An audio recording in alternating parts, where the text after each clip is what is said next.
Good morning everyone. I am Princess Mayhay and along with my group members Gwen Madali, Manuel Pactira, Links Malibiran, and Kyla Marquez, we are from Group 3 of 1 and 12. Today we are going to present the assigned case study to us.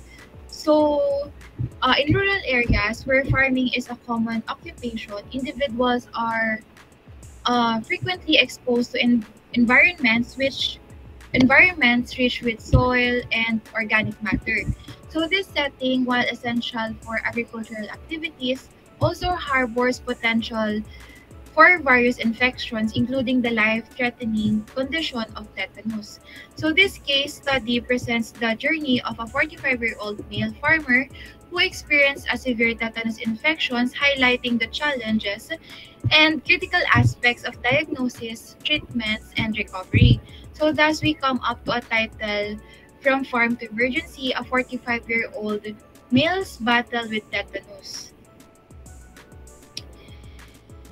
So before we proceed to the case, let's have first an overview of the causative agent of tetanus.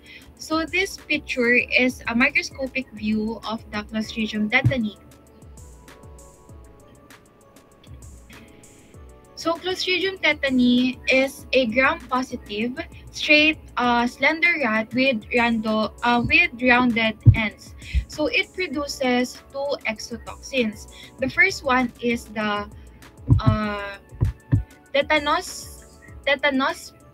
tetanospasmin. It is a neurotoxin that causes muscle spasms. Next is the tetanolysins.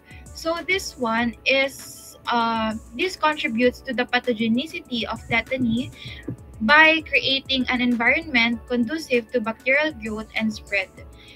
So by lysing red blood cells, it helps the bacteria access more nutrients and proliferates. So while tetanolysin plays a role in the local infection process and tissue damage, it is not the primary cause of the systemic and life-threatening symptoms of tetanus. So tetanoplasmin, the neurotoxin, is responsible for the characteristic muscle spasm and the rigidity. So the incubation period have the duration of 3 to 14 days. It produces spores or endospores, which is extremely resilient to temperature, moisture, chemicals, and even taking up to 10 to 15 minutes of autoclaving in 121 degrees Celsius. So for the germination, it occurs when exposed to an anaerobic condition such as wounds and tissue necrosis. So this eventually happened to the subject in our case. So next is, yan. We have here a video showing the what eventually happened if a person get contact with the causative agent. Philip was admitted to us about 12 hours after onset of stiffness of the jaws. There was no single lesion to ascribe infection to. They were the kind of cuts, infected blisters, and abrasions you'd find on many boys who run around barefooted. Smears were taken from several lesions, but Clostridium tetani was not detected. As tonic spasms occurred, sedation was increased to relieve the extreme pain. Note the tightly locked jaw and risus sardonicus, indicating rapid progression of the disease. The hyperextension of the head and severe arching of the back illustrate well-developed opisthotonos. With advanced hypertonicity, his body became completely rigid. Towards the end of the third day, he showed signs of sputum retention. So he was intubated, paralyzed with curare, and subjected to intensive physiotherapy. The ostomy is often necessary for prolonged artificial ventilation. In Philip's case, an indwelling nasotracheal portex tube proved entirely satisfactory. On the 8th day, curare was reduced, then discontinued. Philip eventually made a complete recovery, but was extremely lucky to survive. Rural workers and home gardeners. Many tetanus cases in Australia can be traced to gardening accidents, especially with middle-aged women. Wounds containing foreign bodies or those with pyogenic infection. Wood splinters are particularly dangerous. This is a splinter infection in a sugarcane worker. compound fractures or penetrating wounds. A crushing injury sustained in an elevator accident. The building, old and dusty, effective debridement of the wound difficult. Extensive tissue damage or bruising. A combined crushing injury and compound fracture, the result of an industrial accident. Burns. The necrotic tissues of all burns provide ideal anaerobic conditions for spore germination. Burns are highly tetanus prone, a fact often overlooked. So now let's proceed to the case study. So first is the patient profile. So the age of the patient is 45 years old, the gender is male, the occupation is farmer, and the location is in the rural area. So for day 1, the patient sustains a deep puncture wound on his foot from a rusty nail while working on his farm. The wound is cleaned with water but no antiseptic is applied and the patient does not seek medical attention. So for day 2, the patient begins to experience pain and stiffness in the neck and jaw muscles along with difficulty in swallowing. And for the 5th day, the symptoms progress to include generalized muscle stiffness, spasms, trismus, or the lockjaw. The patient is unable to open his mouth fully and experiences episodes of severe muscle spasms. He is brought to the emergency department by his family. So with the information we have, we come up to the idea, the objective idea that the possible condition of the patient is tetanus infection. So the causative agent is the Clostridium tetani. Yeah, so diba, from the theoretical information given to us during our discussion and incorporating the critical thinking, the group came up to the tetanus infection. So what exactly is tetanus? So tetanus, it is a serious nervous system disease caused by Clostridium tetani, a toxin-producing bacterium. So the disease leads to severe muscle contractions, particularly in jaw and neck muscles, and it is commonly referred to as the lockjaw. So severe complication of tetanus can be life-threatening. This is no cure for tetanus, so therefore treatment focuses on managing symptoms and complications until the effects of the toxin subsides. So due to the widespread of vaccines, tetanus cases are rare in the United States and other developed countries. So this is just additional information. Since tetanus is rare in United States, so like, di ba, para siya nakakapagtaka na bakit in this specific area is rare siya, pero sa developing countries is mas prominent siya. So it is because they conducted the effective vaccination programs and strong public health infrastructure. Because high vaccination coverage along with good sanitation, prompt wound care, and widespread awareness significantly reduces the risk of tetanus infections. So, ayun, however, the disease continued to pose a threat to individuals who are not current with their vaccination and is more prevalent in the developing countries. And take note that Philippines is included in the developing countries. So, next is the signs and symptoms. For the signs and symptoms of tetanus symptoms usually appear between 3 and 21 days with an average of 8 days after exposure to Clostridium tetani. For the initial symptoms, the patient may experience the spasms in the jaw muscles or the lockjaw. When we say spasms, it means like parang nagka-cramp yung dito mo. And then painful muscle spasms and muscle rigidity in the jaw, and then tension of muscles around the lips or the persistent grin, magkakaroon ng tension dito sa around the lips, and then difficulty swallowing, and then rigid abdominal muscles. Next. So for the additional signs and symptoms ng tetanus infection, we have the unexpected spontaneous muscular spasms, often in the abdomen, achy, tense muscles across the entire body, convulsions. When we say convulsions, it means parang nagko-contracts. Ganun. And then headache, sweating and fever, variations in heart rate and blood pressure. Clinical and public health history of the infection. Tetanus infection used to be a major cause of neonatal death. Back in 1988, an estimated of 787,000 newborn babies died of tetanus within their first month of life. In response, the World Health Organization launched a global neonatal tetanus elimination goal in 1989 to reduce it as a public health problem in all countries. The Maternal and Neonatal Tetanus Elimination, or MNTE, was launched by UNICEF, WHO, and UNFPA in 1999 to combat this issue. It reduced the cases to only 25,000 deaths in 2018, a 97% chance reduction from 1988. Furthermore, the Philippines achieved MNTE status in 2017 after 3 decades of hard work and collaboration. In 2015, MNTE was validated in 16 out of 17 regions of the Philippines. By 2022, 84% of infants worldwide were vaccinated with 3 doses of the tetanus vaccine. In the Philippines, the expanded program of immunization began in 1976 through Presidential Decree No. 996. Newborns are vaccinated at 6 weeks of age with a total of 3 doses given at 10 and 14 weeks respectively after the first dose, which reduces the chance of severe pertussis. Pregnant women are expected to receive 5 doses of the vaccine.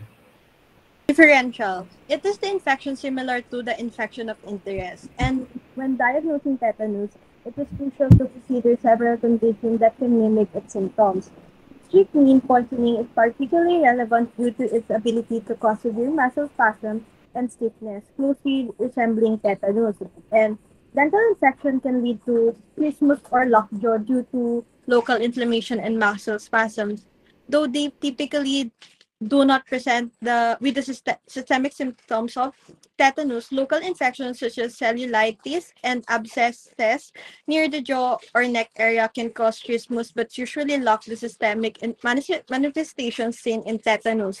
Certain medication, including phenothiazines and metoclopramide, can induce dystonic drug reaction presenting muscle spasm and stiffness similar to tetanus. In rare cases, a stroke affecting the brainstem or other neurological condition can cause trismus and mimic tetanus symptoms. Now we proceed to the diagnosis tool and procedure to identify the tetanus infection.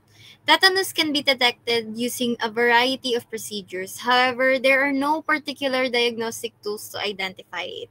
The World Health Organization states that tetanus is diagnosed on the basis of clinical features and does not require laboratory confirmation. So here are some of the clinical procedures that are used to identify tetanus. First, we have the clinical signs and symptoms. This is based on the clinical impression, which is based on symptoms, patient history, risk factors, followed by physical examination to confirm the presence of Clostridium tetani. Next, we have the physical examination. Diagnosis is based on clinical evaluation, which involves assessing for symptoms like trismus, which can be assessed by doing the three-finger test. It is the most widely used method of trismus assessment, and it is done by placing 3 vertically stacked fingers into the mouth. If all 3 fingers fit between the front teeth, the opening is considered as normal. Physicians will also assess for symptoms of dysphagia or difficulty swallowing. The most common type of dysphagia assessment tool is the bedside swallow test, which is done by having the patient sit upright in a bed or chair and will be given different foods and drinks to swallow. This may include water, other liquids, soft foods, and solid foods. Other methods of assessment for dysphagia include a questionnaire, upper endoscopy, and barium swallow. In addition, there are no specific imaging techniques available to confirm the diagnosis of tetanus. Next is the medical and vaccination history. A patient's medical and vaccination history is reviewed to determine whether or not the patient has any previous medical conditions that may affect the body's ability to fight infections, as certain conditions or treatments may limit the body's ability to fight infections. The vaccination history is also checked to determine if the patient has received a tetanus vaccination, and this will help to identify whether the patient acquired the disease or developed immunity as a result of vaccination. Lastly is the laboratory diagnosis. It is only utilized if the physician suspects another underlying condition causing the signs and symptoms. However, specific laboratory tests such as immunogenic testing for tetanus serology and tetanus antibody testing can help to identify the presence of tetanus. So, for the gold standard and diagnosis of tetanus, usually doctors diagnose this infection by conducting a thorough physical examination, which was mentioned earlier by Kyla. So, yan. Conducting a physical examination and reviewing the medical and vaccination history. Because again, there is no cure for tetanus and treatment focuses on managing symptoms and complications until the effects of the toxin subside. So basically, if our patient does not have a vaccination history, then it is highly likely that he may acquire the Clostridium tetani in severe form and have adverse reaction with it. So, which eventually happened to our case. And also, vaccination of tetanus shot should be done during the childhood years and booster shot for adult years. So they focus on identifying the signs such as the muscle spasm, stiffness, and pain. Usually, laboratory test is not necessary unless the doctor suspects another condition that might be causing these symptoms. Next is the risk factors associated with tetanus. So, for a patient who is 45 years old, male, a farmer, and living in rural areas, several risk factors associated with tetanus can be identified. So, first is the occupation, because based on the patient profile, we have him as a farmer. So, farmers are often exposed to soil and plant materials where tetanus causing bacteria like the C. tetani can thrive. So for those locations, rural environments may have increased exposure to soil and outdoor activities where contact with tetanus spores is more likely. And age, our patient here is 45 years old. So it is an older adult because over 40 years old and may have a waning immunity from childhood vaccination or may not have received a booster shot in adulthood. So also outdoor activities, since he is a farmer, it may frequently engage in activities like handling animals, gardening, and other tasks that involve potential exposure to the contaminated soil or materials. And incomplete vaccination history, because since this one parang we don't have specific information with regards to this if the patient had his vaccination, because if the patient has not received or kept up to date with tetanus vaccination, for example yung tetanus toxoid, the risk of contracting the tetanus infection, uh, it will increase. Okay. So, yan, up to date. Yan. So, the risk factors highlight the importance of ensuring vaccination status, particularly with tetanus toxoid boosters every 10 years to prevent the tetanus infection in individuals with such occupation and living environments.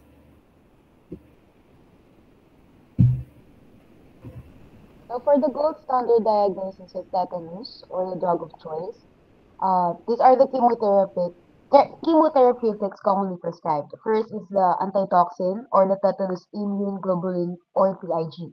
It is administered to neutralize circulating tetanus toxin and provide immediate passive immunity.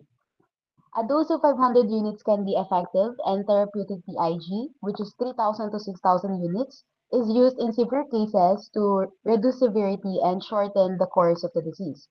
Second is antibiotics. These are prescribed to treat the bacterial infection and halt further production of tetanus toxin. Penicillin G and metronidazole are effective against the Clostridium tetani. Third is the sedatives, or the benzodiazepines. It is used to manage muscle spasms, rigidity, and tetanic seizures, providing symptomatic relief. Next is the vaccination. It is crucial for stimulating active immunity against tetanus. A booster dose of tetanus toxoid vaccine is administered to prevent future tetanus infection, often given in combination with diphtheria toxoid or the TB vaccine, or pertussis and diphtheria toxoids, or the Tdap vaccine. Next is the supportive therapy. This includes management of muscle spasms and tetanic seizures with benzodiazepines and providing ventilatory support if respiratory muscles are affected. Next is the wound debridement. This is essential to remove the source of the infection and reduce bacterial load, thereby preventing further toxin production. Lastly is the managing complications. It involves providing nutritional support and addressing any secondary infections that may develop. Those comprehensive approach address the goals of treatment in tetanus, aiming to neutralize the toxins, control symptoms, prevent complications, and support recovery effectively. Statistics in the Philippines. The case of tetanus in the Philippines highlights both the ongoing challenge and significant risks associated with this infection. With an incidence rate of 6.9 tetanus cases per 1 million people, the disease remains relatively rare, but still poses a persistent threat. More concerning is the high mortality rate, which stands at 29% of all tetanus incidents, indicating the severe impact of the disease on those affected. The Department of Health notes a considerable spike in tetanus cases during New Year's due to fireworks-related injuries. Additionally, specific populations are at a higher risk, including unvaccinated individuals, intravenous drug users, surgical, burn, and trauma patients, as well as those who are immunosuppressed. Newborns are also vulnerable through vertical transmission from mothers who were not adequately immunized. Despite its rarity, tetanus continues to be a significant public health concern, particularly in certain high-risk groups during specific times of the year. Level of intervention. For primordial intervention, ensure proper sanitation and hygiene is a must, and making sure to have a clean environment, having knowledge on what are the risks and how to prevent tetanus. For primary prevention, be vaccinated and make sure to get a booster shot every 10 years, and proper cleaning of the wound and seeking professional medical help. Next is the secondary prevention. It involves thoroughly cleaning wounds, removing any debris, and administering tetanus immune globulin and tetanus toxoid, depending on the wound type and the individual's vaccination status. Additionally, it is important to monitor the wound for signs of infection and ensure timely follow-up care to prevent the development of tetanus. And lastly is the tertiary prevention. It focuses on managing and reducing long-term complications in individuals who have already contracted the disease. This level of intervention aims to enhance the quality of life and minimize the risk of disease recurrence. It includes the continuous medical supervision to monitor for any late-onset complications. And this is the references that we use in conducting the information about the case study, and that's all. Thank you po.